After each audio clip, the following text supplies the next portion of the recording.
예수를 나의 구주 삼고 성령과 피로써 거듭나니 이 세상에서 내 영혼이 하늘의 영광 누리도다.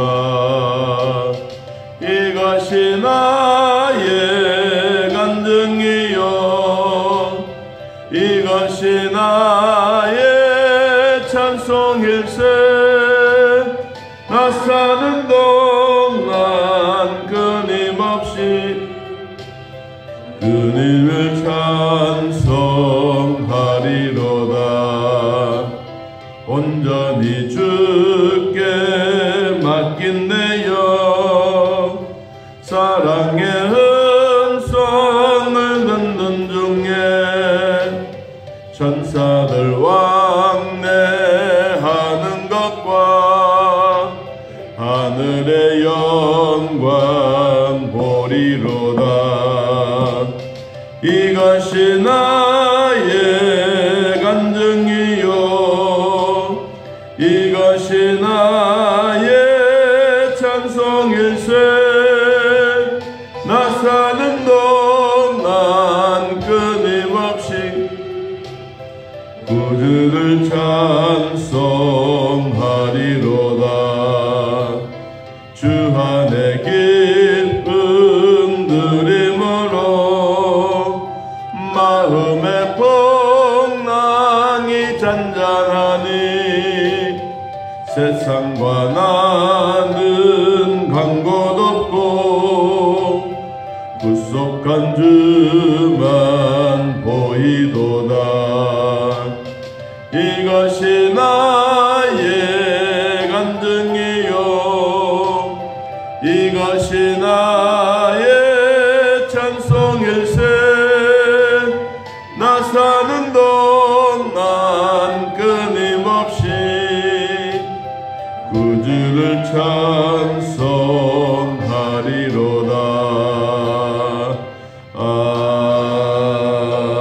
아멘. 이사야서 11장 1절 보겠습니다. 이사야서 11장 1절에서 3절까지 보겠습니다. 이사야서 11장 1절에서 3절. 찾으신 줄 하나님의 말씀 함께 읽습니다. 이새의 줄기에서 한 싹이 나며 그 뿌리에서 한 가지가 나서 결실할 것이요 그의 위에 여호와의 영 곧 지혜와 총명의 영이요 모략과 재능의 영이요 지식과 여호와를 경외하는 영이 강림하시리니 그가 여호와를 경외함으로 즐거움을 삼을 것이며 그의 눈에 보이는 대로 심판하지 아니하며 그의 귀에 들리는 대로 판단하지 아니하며. 아멘. 이사야 선지자는 참 선지자입니다. 거짓 선지자들은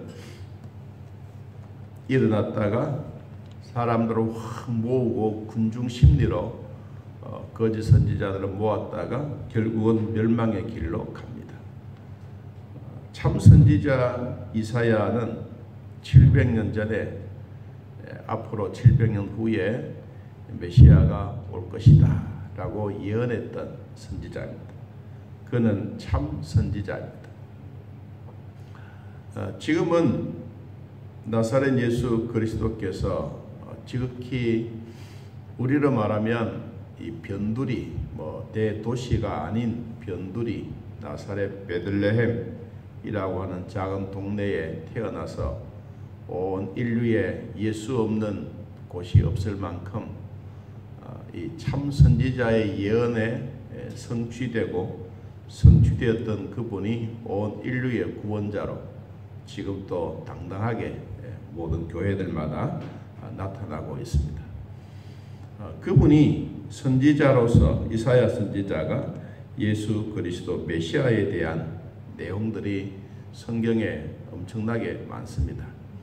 구약 성경만 하더라도 365번이나 나올 만큼 메시아의 예언에 대한 말이 많습니다.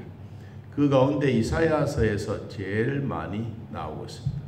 그 가운데 오늘 몇 구절을 보면서 같이 700년 후에 오실 메시아에 대한 예언이 얼마나 거창했느냐 하는 것입니다. 유대인들은 앞으로 메시아가 온다면, 지금도 그들은 올 메시아를 기다리고 있지만, 메시아가 이 전쟁에서 승리하는 장군처럼, 영웅처럼 거대한 한 사람이 나타나서 인류를 통일할 것을 생각했던 이 유대인들의 사상, 유대인들의 마음이었습니다. 그런데 하나님의 방법은 그 방법이 아니었습니다. 이사야 선지자가 말했던 것처럼 하나님의 생각과 사람의 생각은 다르다. 얼마나 달랐느냐? 사람들이 메시아가 오게 된다면 온 인류를 금방 무력으로 확 통일하게 될 것이다 라고 생각했던 그 생각이 아닌, 오늘 성경에 나오는 한 싹이 나온다. 한 싹이. 이 싹이 어떠냐? 한 싹이 나서 뿌리가 나고 한 가지가 나와서 그리고 결실이 된다. 아주 지극히 연약한, 이제 겨울이 지나가고 봄이 되면 땅 속에서 우물 트죠. 우리는 볼 수 없는데 이 싹들은 아주 기대와 소망과 희망이 가득합니다. 빨리 영양분을 많이 먹고 바위도 들어올리고 돌덩어리도 들어올리고, 그리고 땅 속에 있는 얘들이 힘을 확 모았다가 한번 비가 오고 나면 그 물줄기의 힘을 얻어서 땅에서 용솟음치어 올라오는 이 싹에 대한 지극히 연약하지만, 그러나 이것이 자라서 뭐가 되느냐? 결실이 된다. 결실. 자, 그러면 이 한 싹이 어디에서 나느냐? 한 싹이. 자, 11장 1절. 이새의 줄기에서 한 싹이 난다. 이새는 다윗의 아버지입니다. 이새를 통해서 아버지 왕족을 통하여 이새의 가정에서 전통적으로 일어날 왕가에서 메시아가 나는데, 그 메시아가 뭐냐? 한 싹이다. 아주 연약한 싹이다. 이것은 바로 예수 그리스도를 상징해 주고 있습니다. 오늘 성경이 나오는 이새의 줄기에서 한 싹들이 나며 이렇게 말하지 않았어요. 싹들이 아니고 뭐요? 싹이에요. 하나, 단수예요. 그러면 예수 그리스도가 이 땅에 우리에게 수많은 복수로 나와서 메시아가 수만 명이 된다, 그 말이 아니에요. 메시아는 한 분이다. 오직 한 분. 예수 그리스도 그분만이다. 이 유대인들에게 주어진 이런 전통성, 그리고 다윗의 왕의 왕가에서 후손이 나고 왕가를 통해서 전통성을 이어받을 수 있는 한 싹이 난다.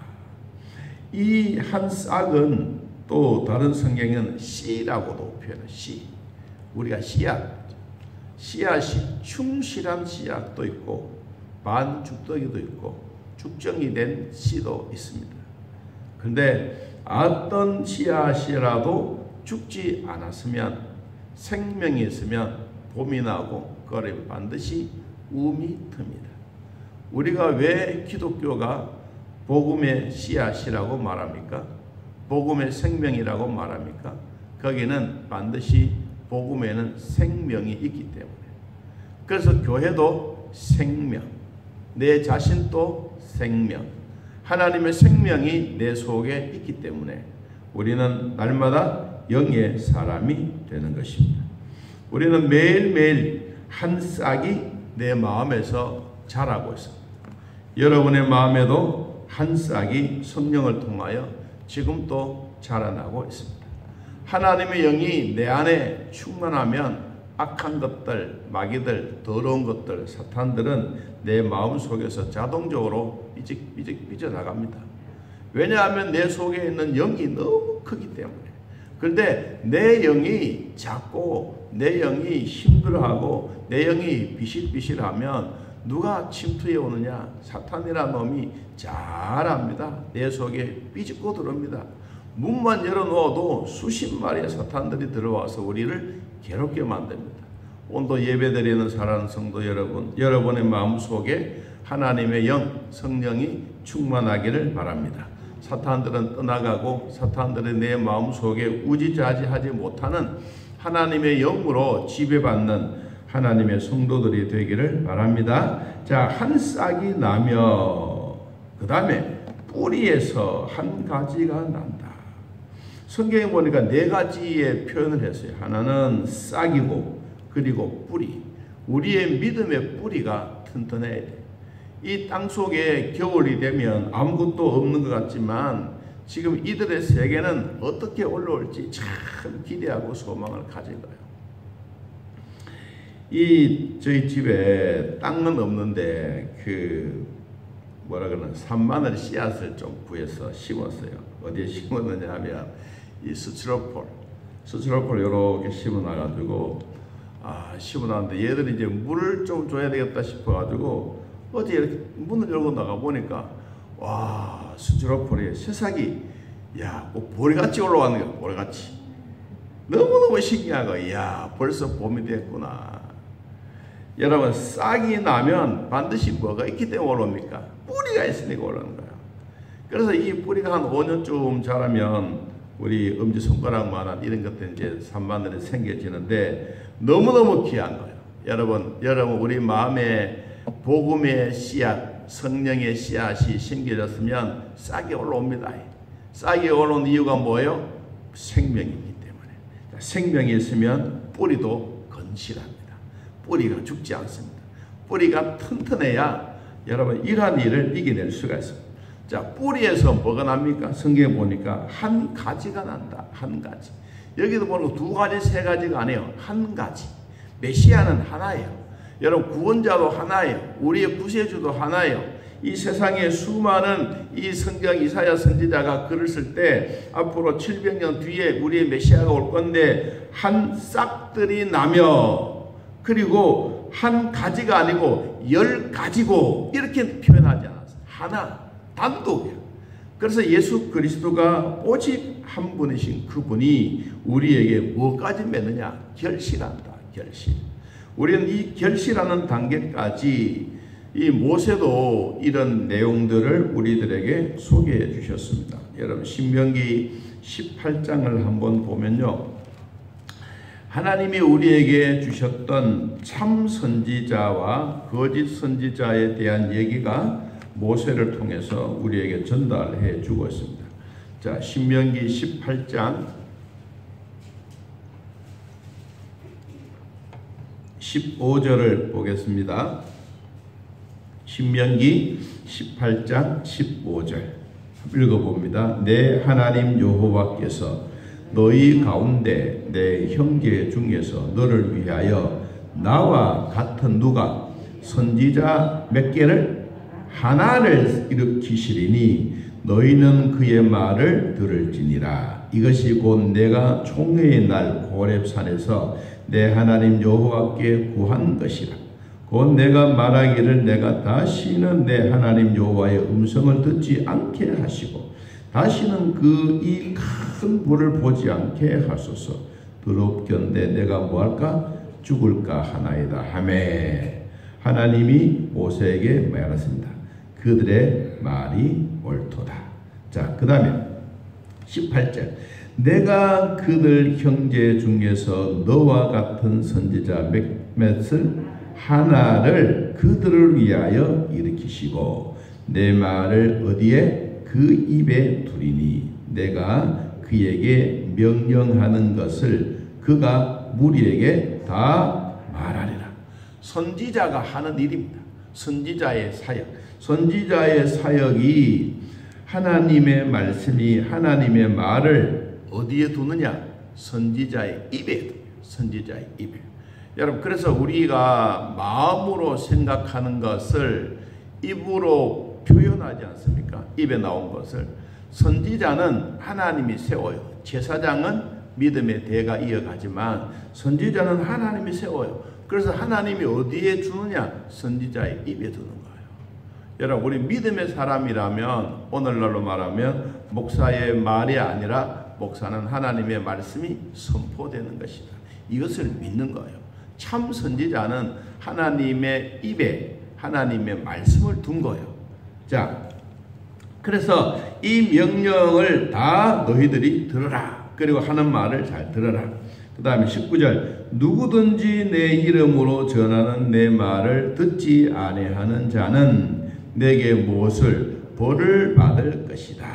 자, 요거까지는 참 선지자에 대한 얘기. 하나님이 세우신 선지자는 하나님의 말씀을 선지자의 입에 두고 입에서 나오는 그 말씀이 곧 이루어지고, 지금까지도 메시아가 우리에게 올 것이다 라고 했던 이 메시아가 진짜 오셔서 우리 온 인류의 나라마다 교회가 세워지고, 대한민국 같으면 골마다 교회가 세워지는, 이것이 뭐예요? 참 선지자로서 우리에게 오셨던 바로 메시아 예수 그리스도예요. 자, 거짓 선지자도 있습니다. 가짜.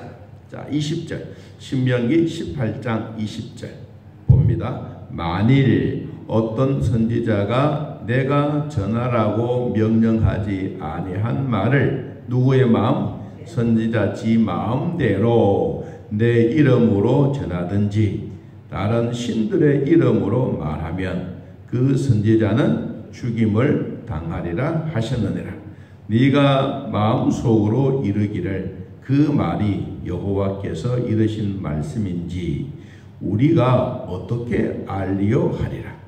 만일 선지자가 있어 여호와의 이름으로 말한 일에 중음도 없고 성취함도 없으면 이는 여호와께서 말씀하신 것이 아니요 그 선지자가 제 마음대로 한 말이니 너는 그들을 두려워하지 말지니라. 아멘. 참 선지자는 미래에 대한 예언에 대해서 반드시 이루어지고, 누구의 말이기 때문에? 하나님의 말씀, 하나님의 생각이기 때문에. 그래서 이루어진 거예요. 그러나 가짜 선지자는 자기 마음대로, 편한 대로, 자기 이익대로 하는 거예요. 여러분, 예레미야 선지자도 그렇고 모세도 그렇고 힘들어할 때마다 그는 하나님께 기도하면서 하나님, 이 백성들을 살려주십시오. 이 백성들이 하나님 나라에 필요한 사람들입니다. 그러지 않습니까? 환난이 오고 핍박이 오고 자기 생명에 순교를 당하더라도 하나님의 말씀을 올바르게 전달하는 사람이 누구예요? 참 선지자예요. 자기 마음대로 이것은 이 말을 전하면 백성들이 나에게 돌을 던지겠다 이런 생각이 들면 이게 이제 자기 마음대로 표현을 한 거예요. 그러다가 보니까 결국은 하나님이 이들을, 백성들도 멸망의 길로 가지만 선지자도 죽이겠다 그랬어요. 자, 그 내용이 한 번 더 신약에서 나오고 있습니다. 신약 사도행전 3장에 보면 이 모세가 우리에게 전해주셨던 이 말씀을 다시 한 번 더 반복하고 있습니다. 사도행전 3장 22절, 사도행전 3장 22절. 자, 읽어봅시다. 모세가 말하되 주 하나님이 너희를 위하여 너희 형제 가운데서 나 같은 선지자 하나를 세울 것이니 너희가 무엇이든지 그의 모든 말을 들을 것이다. 누구든지 그 선지자의 말을 듣지 아니하는 자는 백성 중에서 멸망을 받으리라. 메시아에 대한 얘기를 이 베드로도 그 얘기에 대하여 확신을 가져. 모세 시대 때도 그랬고, 그리고 24절 보니까 사무엘 시대 때도 그렇고, 시대마다 하나님의 선지자들이 나타나서 하나님의 전하고 싶어하는 말들을 선지자의 어디에? 입에 두고, 입에 두었던 그 말을 선지자가 선포하게 하고, 선지자의 말을 들었던 백성들은 그 말을 하나님의 말씀으로 받고 이것을 말씀을 받고 이것을 내 것이 되었다.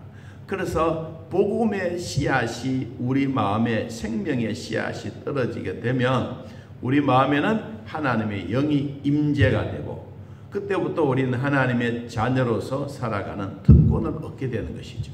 그래서 오늘 우리가 쭉 내용들 좀 뒤에 더 많습니다만 시간이 없어서 하나님의 백성들에게 마지막으로 남겨주신 말은 뭐예요? 내가 인류의 구원자다. 예수 그리스도가 몇 분이라고? 한 싹이 한 분이다. 오직 예수 그리스도만이 우리의 구원자다. 이 구원에 대한 선지자들의 예언이 365번이나 나오는데 이사야 선지자가 제일 많이 이야기했고 많이 전했던 그 말씀에 그래서 우리는 대선지자요.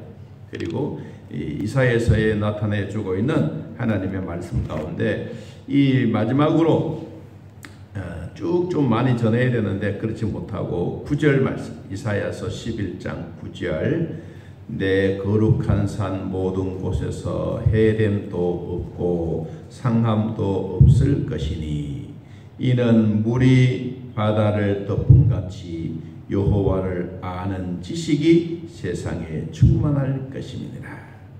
물이 바다를 덮음같이 여러분 하나님의 사랑이 예수 그리스도의 은총이 온 세상을 하나님이 확 덮어놓았습니다. 우리는 하나님이 덮어오시는 하나님의 은총을 통해서 오늘도 우리는 살아가고 있습니다. 오늘도 믿음이 충만한 성령이 충만한 하루의 삶이 되시기를 예수님의 이름으로 축복합니다. 하나님 아버지 오늘도 믿음으로 사는 우리 모두에게 은혜와 복을 주시고 성령 하나님을 통하여 한 싹이 나며 그 뿌리에서 한 가지가 나서 결실할 것을 메시아가 오실 것을 우리에게 말씀했습니다. 오늘도 물이 바다를 덮음같이 하나님의 사랑 성령이 온 우주를 덮어 우리 모두에게 은혜 주신 하나님 고맙고 또 고맙습니다. 이 은혜 속에 산 우리 성도들에게 오늘도 즐거운 하루가 되게 하시고 하나님의 은혜를 누리는 자들이 되게 하시고 예수 안에서 평생토록 믿음에 사는 삶이 되게 하여 주옵소서. 먼 거리에서 가까운 곳에서 또한 교회에서 우리 모두 예배드리는 믿음의 식구들에게 은혜와 복을 다하여 주시고 그때마다 하나님의 은혜가 온 세상을 덮음같이 하나님의 은총이 우리 모두를 덮어 질병도 떠나가고 기쁨도 회복되고 하나님의 사랑도 말씀으로 이루어지고 우리가 하는 일들마다 즐겁고 행복한 시간들이 되게 하여 주옵소서. 벌써 한 주간이 거의 다 지나갑니다. 빠른 세월 속에서도 하나님의 은혜를 붙잡고 믿음으로 살아가는 모든 성도들 되게 하여 주옵소서. 예수님의 이름으로 기도하옵나이다. 아멘. 하늘에 계신 우리 아버지여 이름이 거룩히 여김을 받으시오며 나라의 마옵시며 뜻이 하늘에서 이루어진 것 같이 땅에서도 이루어지이다. 오늘날 우리 일용할 양식을 주옵시고 우리가 우리에게 죄진 자를 사하여 준 것 같이 우리 죄를 사하여 주옵시고 우리를 시험에 들게 하지 마옵시고 다음 악에서 구하옵소서. 내 나라와 권세와 영광의 아버지께 영원히 있사옵나이다. 아멘. 자유롭게 기도드리겠습니다.